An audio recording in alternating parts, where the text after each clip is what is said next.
Hey everyone, welcome to the channel. Today we're talking about how to install Odoo 18 on Ubuntu.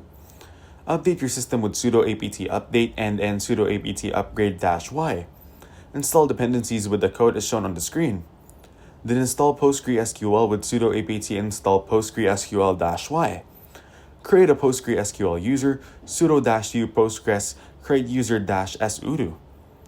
After that, install wkhtml_to_pdf. Colon sudo apt install wkhtml_to_pdf-y. Now clone Odoo 18 as shown on the screen. Here, create and activate a virtual env, then install requirements, pip3 install -r requirements.txt. Next, create the odoo.conf file and set up parameters like add-ons path and dbinfo.